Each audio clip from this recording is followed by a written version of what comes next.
We are here at EarthX 2025 at the EarthX TV stage, and we have a plethora, that's a word, a plethora of wonderful guests that are going to be interviewed right now. And I got a guy in front of me, I saw his last name, I was like, Lord, let me pronounce this correctly. And he has a wonderful backstory about that, but his actual professional career is wonderful. Give it up for Mr. Leon Kolankiewicz. Did I do it? Perfect. Okay, cool. A plus, Theo. A plus, gold star for Theo. So check it out. I read your bio, and this dude does this. Been doing this for a while. The wildlife protection, it's in his blood. But right now you work for NumbersUSA as Correct. the scientific director. Tell us what you do at NumbersUSA specifically and what attracted you to that organization. Well, one of the things that NumbersUSA and their sustainability initiative, which I am part of, has been doing now since about the year 2000, are studies on urban sprawl in states and cities around the country, and the contribution of population growth in that given area, in that given urbanized area or county, versus how much more land each of us is consuming on average, or what we call per capita consumption. And this notion that population size, per capita consumption, the types of technologies that we use, and affluence goes all the way back to that first Earth Day 55 years ago in 1970, founded by U.S. Senator Gaylord Nelson. I heard he was a friend of yours, right? Was Wisconsin. Gaylord Nelson like a friend of yours? How did you guys I met meet? Gaylord in New Mexico in 1990. Wow. And in the last 10 years of his life, from the latter 90s into the first part of the 2000s, he and I collaborated and worked together. He was with the Wilderness Society at that time, and I was with a group called Carrying Capacity Network. He was on our board of advisors, but I set up news conferences for him at the National Press Club in Washington, D.C., things like that. He, like us, were concerned about human overpopulation and how you can have sustainability in this world if the human population keeps growing forever and ever and ever in a world that isn't growing to accommodate it. Wow. So it's a pretty basic concern, right, and a pretty basic contradiction. And whether it's human numbers or human consumption of resources, that is the resources that we pull, tug, burn out of the environment and create wastes from, carbon dioxide being a prominent one of that, you can't have forever increase in that either, and have a truly sustainable world for ourselves or the wildlife that I care about as a wildlife and fisheries biologist. So your main concern is really striking that balance. Now, how does the data that you collect about urban sprawl, about population growth, get used in government data to kind of inform us what's really going on? So our most recent study this past year was on urban sprawl in the greater Yellowstone ecosystem, which, as you and the audience may know, it centers around Yellowstone National Park, the world's first ever national park, established in 1872, and Grand Teton National Park to the south of it, plus 5 national forests, 3 national wildlife refuges. All of these comprise what's called the greater Yellowstone ecosystem. And in addition to having incredible scenery and wilderness, it also, the wilds and the habitat in those wilds support populations of bison, grizzly bear, wolves, like on my tie. Yeah, we're gonna talk about the wolves in a second. Go ahead. Pronghorn, antelope, mule deer, etc. They have all of the species of large mammals there that existed in 1491, the year before Columbus. It's the only substantial ecosystem in the country in which about which that can be said.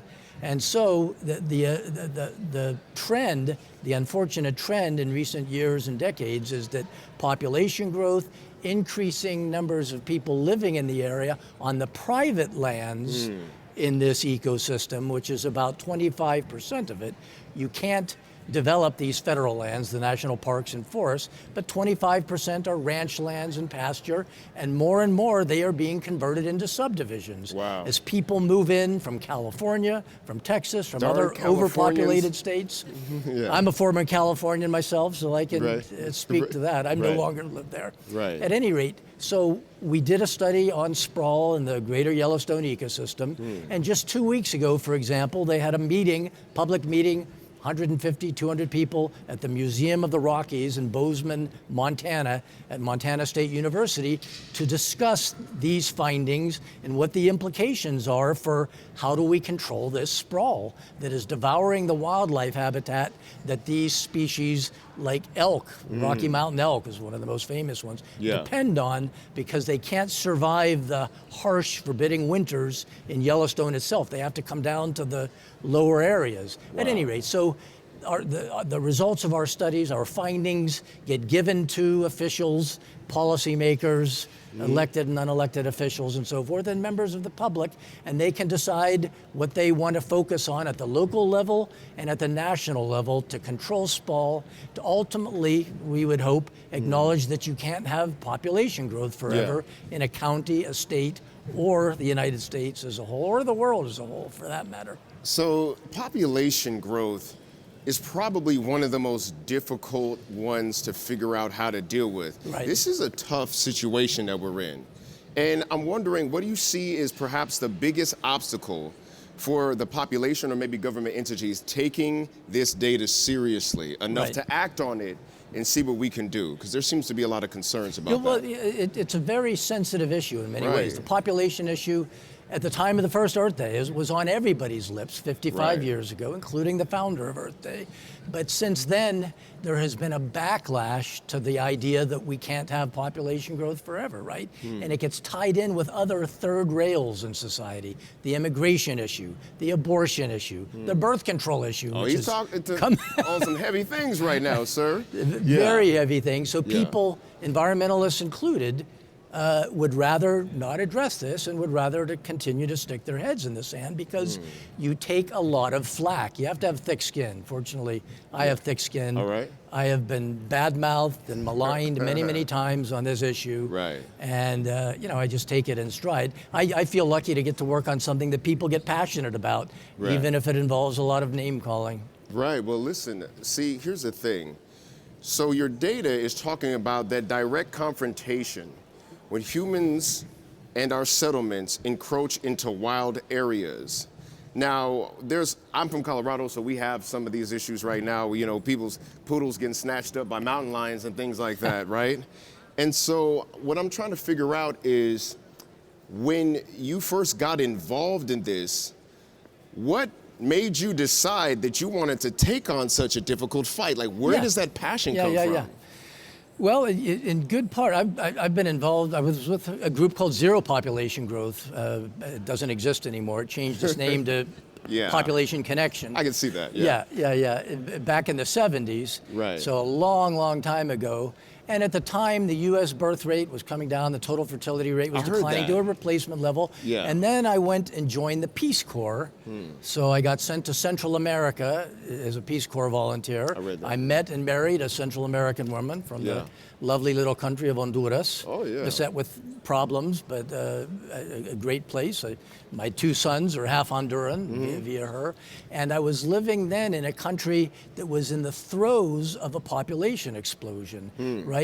Its numbers, its human numbers, because of the very high fertility rate, were doubling every 20 years. Wow. That means quadrupling every 40 years, and after 60 years, literally 8 times as many people. Totally unsustainable, and yet you could not even talk about it. As a Peace Corps volunteer, we weren't supposed to talk about it, and I didn't let that stop me. I was just careful about how I went about it, and virtually all of the Honduran folks I ever talked with about this, hundreds of them in the 3 years I was there, agreed with me, but just that it was a sensitive subject. In that case, because of religious concerns. Honduras Yeah. And I'm speaking as one who grew up as a Catholic Okay, I myself. was about to say. Honduras was very much a Catholic country at that time. It's become other things since then. And this is very similar to Latin America in general. Right. But the Vatican had very strict policies on birth control. Yeah. That's why when I mentioned that issue, it's not entirely a dated issue. Still an issue to this day. Right. The death of the Pope just a few days ago, he was a progressive in many ways, but he never opened up the church on birth control, being able to use birth control. I mean, so I had personal encounters, Yeah. even with my girlfriend slash fiance slash wife, over that very issue. Goodness gracious. So here's a question that I have, right? We all want to protect the environment. That's why we're here. And people who don't know that they want to protect the environment totally want to protect the environment, but we don't know how. What ethical, humane, and sustainable solutions do you propose to these very challenging topics? Because I see people's eyes like, ugh, we're into some sticky areas right now. One of the things I wanted to say about Latin America and this very issue is that it is a very different place than it was when I went there as a Peace Corps volunteer 40 years ago. Latin America as a whole nowadays disregarded those strictures from the Vatican, and indeed has replacement level fertility.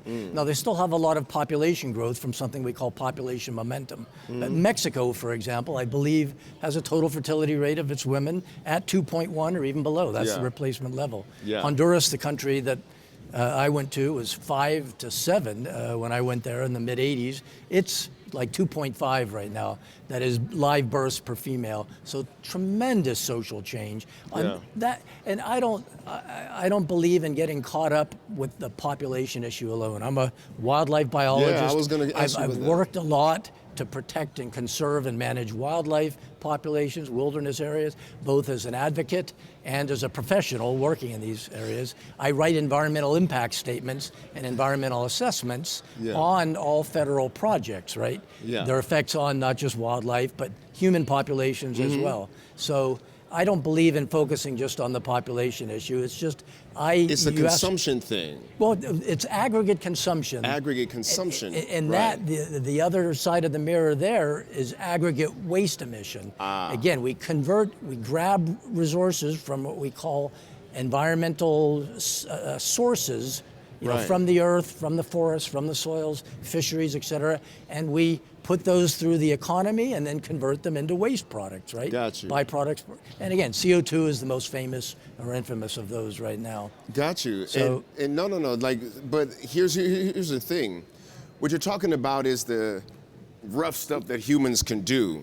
But also, if you were working with Yellowstone, and I'm looking at your tie there, I'm wondering if you were part of that wolf reintroduction that showed us the impact that apex predators have on ecosystems. Did you have any part in that whatsoever? I wish I could say I did. The agency I once worked for, the U.S. Fish and Wildlife Service, are the ones who did it, 1995, I believe. So now we have 30 years of this laboratory at work, and all of the largely beneficial effects that the wolf reintroduction in Yellowstone has had on ecosystems in that area, on controlling or maintaining the populations of prey species like the elk, so they don't overgraze areas, riparian areas next to streams and so forth. So it has probably led to dozens, if not hundreds, of master's theses and PhD dissertations just monitoring what has happened since this reintroduction was made.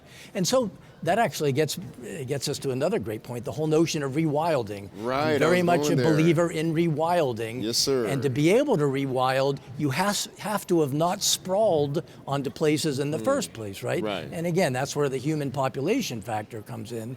Places that have no population growth or even declining populations can set aside more habitat for rewilding. Are you working on any projects like that? Like, what are the bright spots of hope that you see coming from your background? Well, I see a lot of growing concern about a lot of these issues. In a lot of places, I do see population stabilization taking place. There is a lot of innovation coming to this sphere. I've always kind of walked that knife edge between utter despair on one side and guarded optimism on the other. And that's my personal philosophy. I know some folks, one of my old professors, for example, who believe in a way that I think is a bit fatalistic, that we're doomed to not doomed, but humanity is in gross overshoot of global carrying capacity right now. That's an ecological concept for how large a population of an organism the environment and habitats can sustain in perpetuity. And in order for us to get down to a more sustainable level of human aggregate consumption of the Earth's resources and generation of these wastes like CO2 is going to be an insuperable challenge. I don't believe that, or I wouldn't be doing this after so many years. And there's a lot of room for hope, even as there is a lot of room for anguish, alarm, fear, and all concern, the good things. etc. But see, I think that the alarm leads to creating the political will to do the right thing. And as fast as humans can deplete, we can repopulate, we can rewild. It takes people to do that. And as much as we are the problem, I've seen this that be also the solution.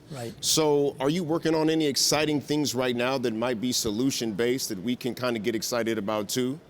Yeah, well, I'm involved with a number of different organizations, that have a number of really cool projects going on that involve rewilding and that involve managing resources more efficiently, using less of things, converting waste products into good things. So again, there's a lot of room, I would argue, for guarded optimism. Trying to think of any particular project that might get you. No, it's all good. There are a lot of. I work as a consultant a lot for the U.S. Fish and Wildlife Service, and I've been involved with a lot of efforts to protect endangered species, a lot of which have borne fruit, When I got into this business in the early 1970s, working for Fish and Wildlife at a place called the Patuxent Wildlife Research Center, there were five major birds of prey that were in really dire shape. The bald eagle, our national symbol, was one of them, had been extirpated, that means eliminated from a lot of its habitat in the lower 48 states. Alaska was the only state where it was still abundant. The brown pelican was in dire shape because of DDT and other chlorinated hydrocarbon pesticides. The peregrine falcon, the fastest bird on the planet, was in dire shape. And there were several other species like that, the whooping crane, so on and so forth. All of these, as a result of the Endangered Species Act, have made, again, pretty good progress over the past 50 or 60 years. They're not out of the woods, but as a result of a lot of TLC from society at large and that particular agency, the Fish and Wildlife Service, they're in better shape now and less likely to go extinct than they were, say, in 1970, the time the Endangered Species Act came into being. I love that, man. Give that a round of applause, because that's some really good stuff. I mean, we're here at EarthX because we believe that there are solutions that are on the table, and then those solutions are only proven real by the data that you collect with your organizations. What projects should we be looking for from NumbersUSA?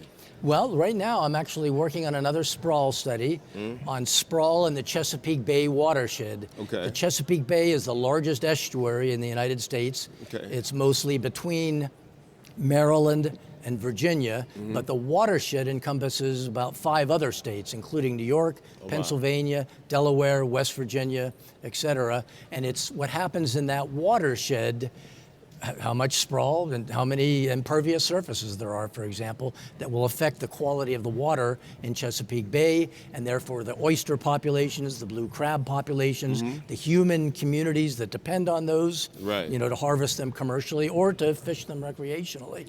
So we're looking at how much of the sprawl in that Chesapeake Bay watershed, which I live within. I live in State College, Pennsylvania, where Penn State University is, and the heart of the Central Appalachians of PA. And we're in the heart of that. Every time I put water into a sink, it will ultimately end up a few days later in Chesapeake Bay. So I feel very connected to that right now. That is my ongoing sprawl project for NumbersUSA, looking at that ecosystem. I got you. Well, speaking of ecosystems, there's been talk about helping ecosystems by de-extincting certain creatures that used to be in those ecosystems. And I was wondering, since you got a wolf tie on, what are your thoughts on this recent announcement that these sweet dire wolves have been brought back from literal extinction? And what do you think may be the problems and the possibilities with technology like that? Well, one thing I wanted to point out is that that particular species, the dire wolf, a North American wolf, and not very closely related to the gray wolf or timber wolf. Yeah, I heard and they the were like domestic Jackal's dog. cousins. They're actually in a different genus altogether. Wow. The gray wolf is Canis lupus. The domestic dog is Canis familiaris. They can actually interbreed, right? Yeah. All of the domestic dogs on Earth came from Canis lupus, the gray wolf. I can't even pronounce the genus name of the dire wolf, but it is different genetically. Yeah. So it likely went extinct as a result of the expansion of human beings, paleo populations into the Americas anywhere from 15 to say 25,000 years ago. Right. As human populations left Africa, modern humans as opposed to say Neanderthals hundreds of thousands of years earlier, left Africa and began to quote unquote people the planet, Right. they had dire effects on biodiversity, especially the megafauna, Right. species that weigh over 100 pounds as an adult. Wherever Right. they went, there was something like 178 species of megafauna.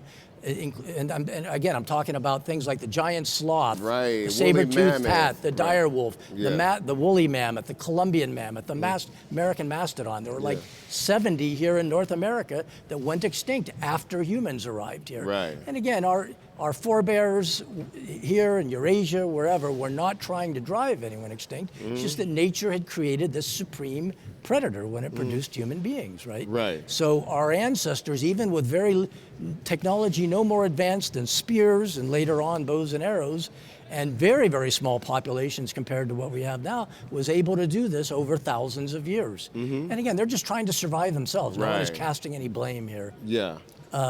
Perhaps now with these newer technologies and a more, dare I use the word, enlightened view of Yeah. our place in nature, because we're no longer just living in a hand-to-mouth existence, right? We no longer trying just to survive by the skin of our teeth. Right. Perhaps we can do better, and bringing back some of those species like the dire wolf with these newer genetic technologies like CRISPR now may enable us to do that. Now, with regard to this recent announcement on the dire wolf, Yeah.